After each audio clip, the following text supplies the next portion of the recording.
Today's video, we're gonna take a look at the Pro Tools mix window. Previously, we saw the Pro Tools edit window. So if you haven't seen that video, I'll leave a link in the description down below so you can check it out, because technically this is kind of like part 2, because you're always kind of switching back and forth. So before we dive in, one other tip that you can do is hit the like and subscribe button down below, because that way you don't miss any of my videos, and it really does help me out in the long term. But apart from that, let's jump right into the mix window. So here we are in the mix window. Notice how this one actually kind of looks more like a console with all these faders and pan knobs up here. But let's break it down. So if we go to the side, again, we have the tracks column, and it works exactly the same how we did on the edit window. If I click on one of these, it highlights the track. And if I go to the circles here on the side, again, it hides them.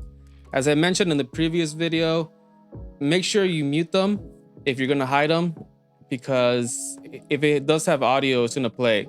I mean, that is if you don't want it to play. I mean, if you still wanted to play and you still want to hide them, go ahead and do it.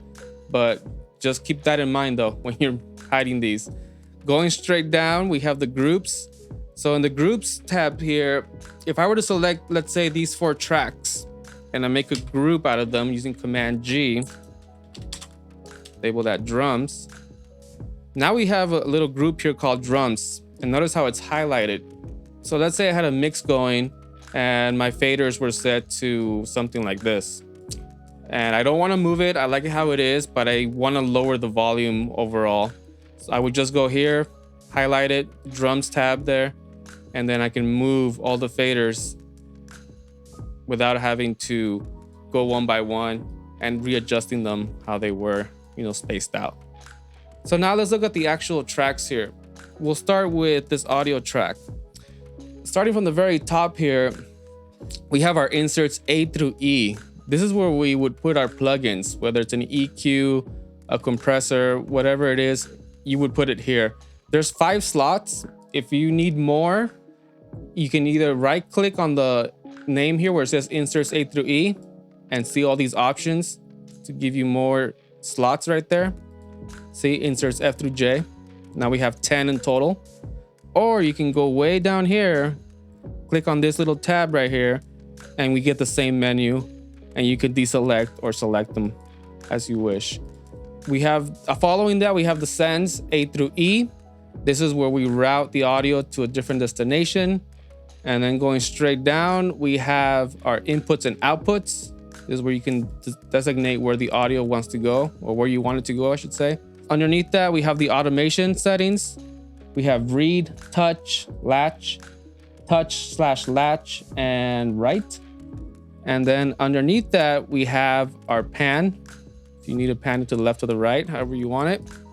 And then we have our options here for input monitoring. We have record, we have solo, and we have mute.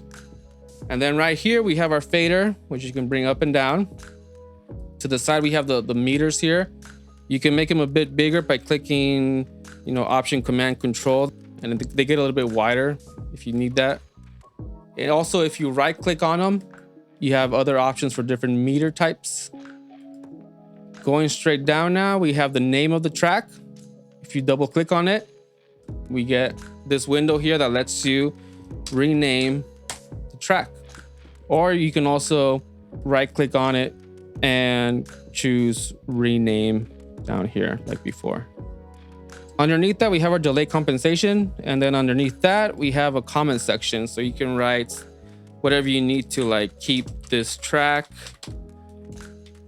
or you can write what type of microphones you use. Let's say it was a U67.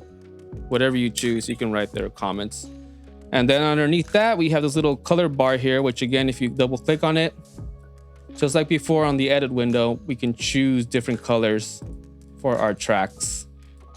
So let's say we had, 2 bass tracks.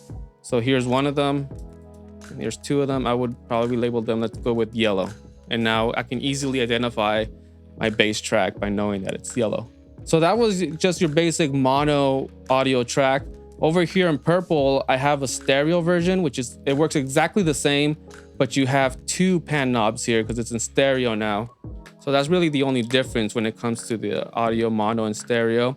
So moving along to the next track type here in orange, we have the instrument track, which is a MIDI combined with a stereo audio track. So on this track here, I have my whatever MIDI plugin I have, whether it's a keyboard instrument, a superior drummer, or whatever you might have would go on here, and you would route it out wherever you wanted to go here, and it would play from here. You have similar stuff here as the audio tracks. You have the input and you have the output. You have the automation. You also have the pan knobs. The only thing you don't have is this little tab right here to monitor the input. You would actually click the record button there, and when you start playing, you can hear the playback before committing to recording. One thing you can do with this track also, if you go to the top and again click on the inserts or go down here to the corner, if you choose the instrument option here, you can choose your input selection here, and it just gives you a little bit more options there. One thing I should mention with these tracks is that in Pro Tools, the signal starts from the top and it goes straight down. So if I were to put this EQ at the beginning here, and if it were to be followed by a compressor, the signal would hit the EQ first and then the compressor, and then, you know, whatever plugins you have in that order. So just keep that in mind. The signal starts from the top, it goes straight down, and then it comes out to whatever your outputs are set to. Last one we have here is a master track. The master track here doesn't have any pans or, you know, recording options, solo or mute. It's basically kind of its own little thing here where you can put inserts and you can choose, you know, where the output's going, but it's mostly just here to give you the final touches to your mix. And if you want, you can lower the volume a bit here to the entire mix and everything like that. All right, so hopefully you learned some stuff from this video and from the previous one about the edit window. I know it can be a bit confusing, a bit scary to just jump right in, but that's actually what you got to do. You got to just dive right in, make mistakes, learn from them, and you'll see that you start progressing and you'll start to advance your skills in using this DAW or any DAW that you might have actually. So I recommend that you just start recording, make music, make mistakes, and learn from them, all right? Thank you so much for watching my video. Love you guys, and I'll see you on the next one.